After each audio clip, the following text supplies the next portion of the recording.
வாசிப்பதன் மூலமாக ஒவ்வொரு மனிதனும் பல பயன்பாடுகளை பெற்றுக்கொள்ள முடியும். என்றாலும் நான் தற்பொழுது வாசிப்பினால் ஏற்படக்கூடிய 12 விதமான பயன்பாடுகளை கூறலாம் என்று நினைக்கின்றேன்.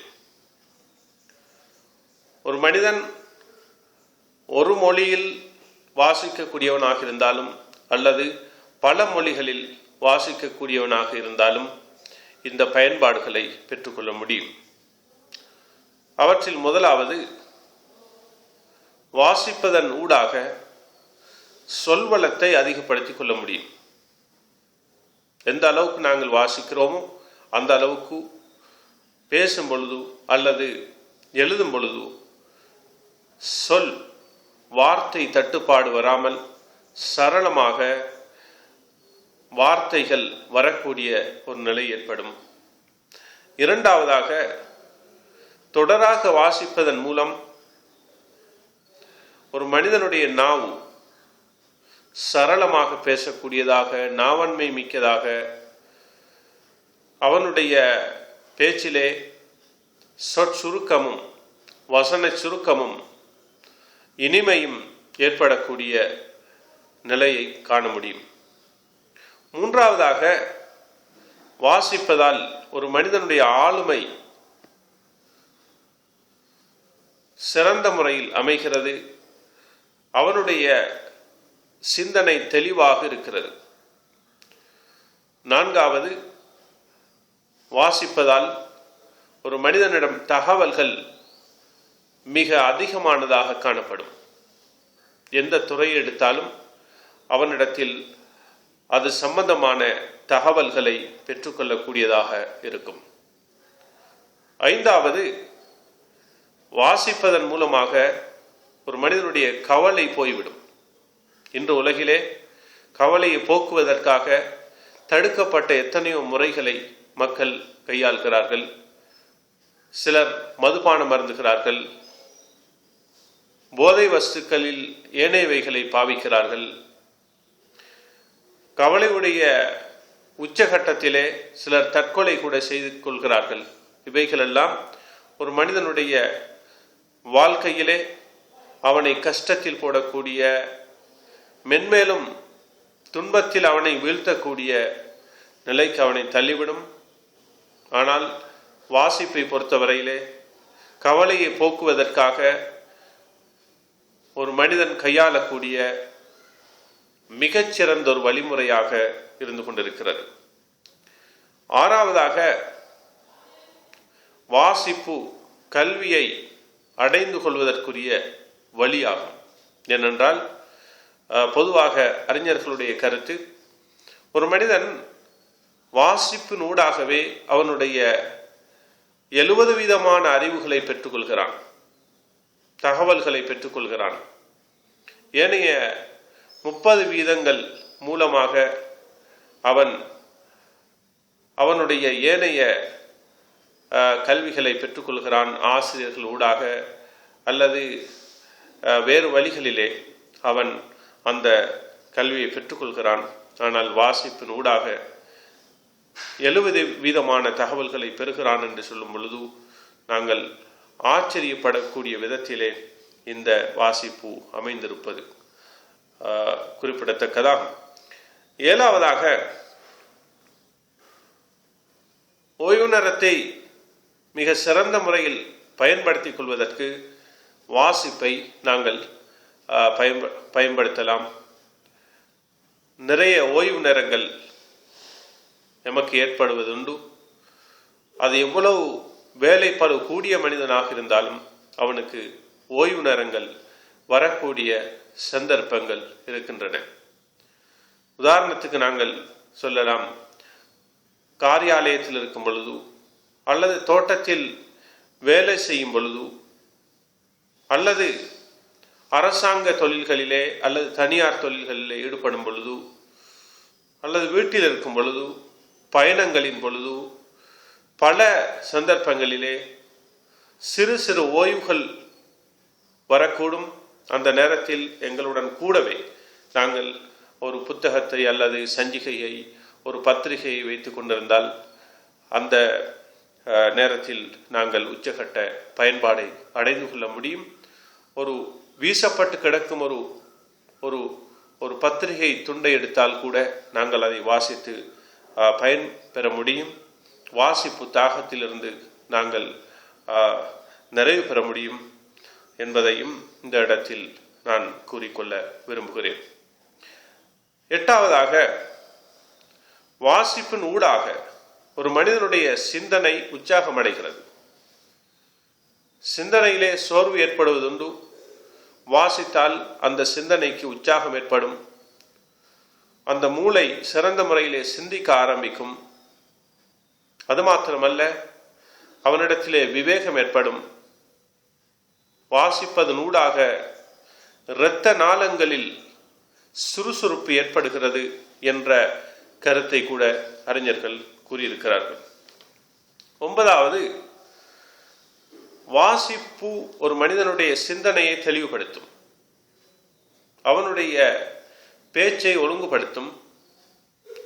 எந்த அளவுக்கு நாங்கள் வாசிக்கிறோமோ அந்த அளவுக்கு பேச்சு ஒழுங்குபடக்கூடியதாக, சீராக அமையக்கூடியதாக இருக்கிறது. ஆனால் பேசக்கூடிய மனிதர்கள் எத்தனை மொழி தெரிந்தவர்களாக இருக்கிறார்களோ அந்த அளவுக்கு அவர்களுடைய வாசிப்பிலே அவர்கள் நேரத்தை ஒதுக்க வேண்டிய நிர்பந்தம் அவர்களுக்கு இருக்கிறது. உதாரணமாக, ஒரு மனிதன் 3 மொழிகளை அல்லது 4 மொழிகளை, 5 மொழிகளை, 2 மொழிகளை பேசக்கூடிய நிலையில் இருந்தால் அவனுடைய அந்த அறிவு வீதமும், அந்த குறிப்பிட்ட மொழியில் உள்ள அறிவு வீதமும், ஒரு மொழியை ஒரு மனிதன் பேசுகிறானாக இருந்தால் அவனுடைய அந்த குறித்த மொழியில் உள்ள அறிவு வீதத்திலும் வித்தியாசம் காணப்படும். என்றாலும் பல மொழிகள் பேசக்கூடிய மனிதன், ஒரு 5 மொழிகளை ஒரு மனிதன் பேசுகிறானாக இருந்தால் அவன் 5 மனிதர்களுக்கு ஒப்பானவன்.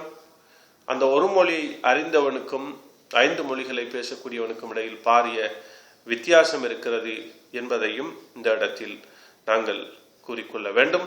அந்த 5 மொழிகளுடைய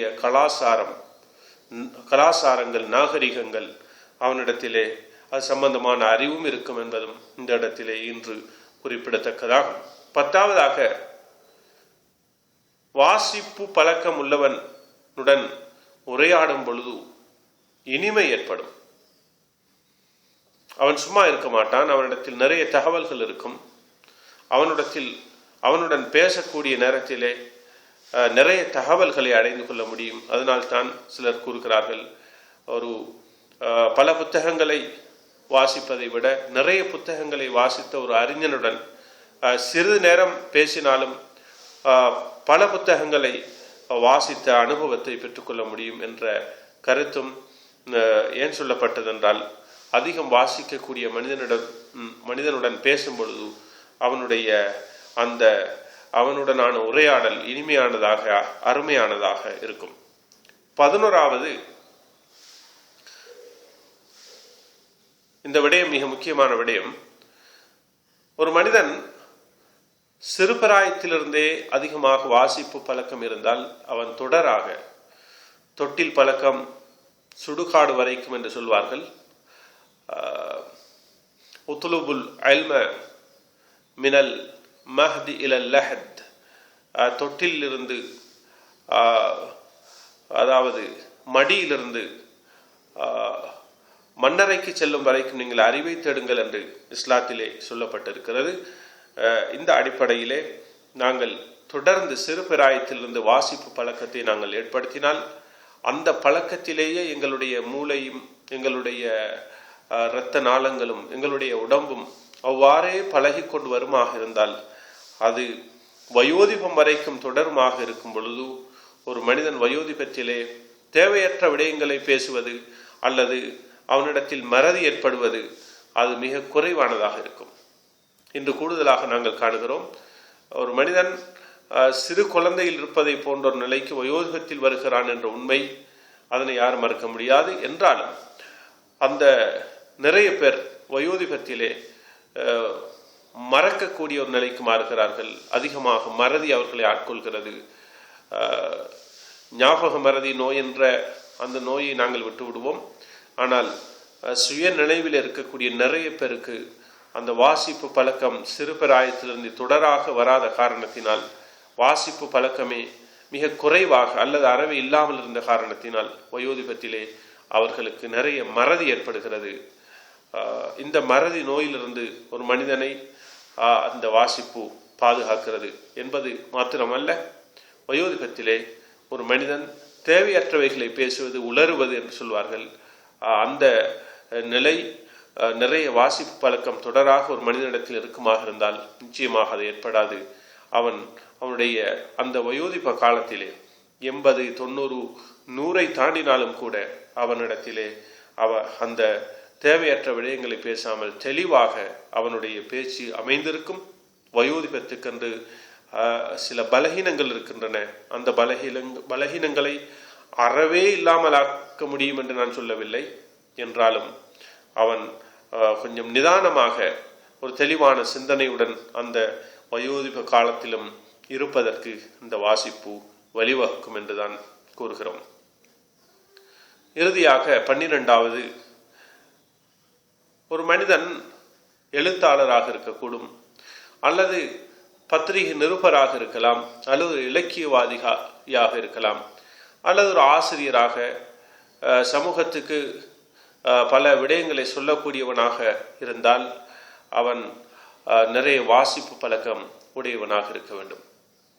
மத தலைவர்கள் அல்லது பள்ளிவாசல்களிலே வேலை செய்யக்கூடியவர்கள் அல்லது பாடசாலைகள் வேலை செய்யக்கூடியவர்கள், ஆசிரியர்களாக இருக்கக்கூடியவர்கள், அவர்கள் நிறைய வாசிக்கக்கூடியவர்களாக இருக்க வேண்டும்.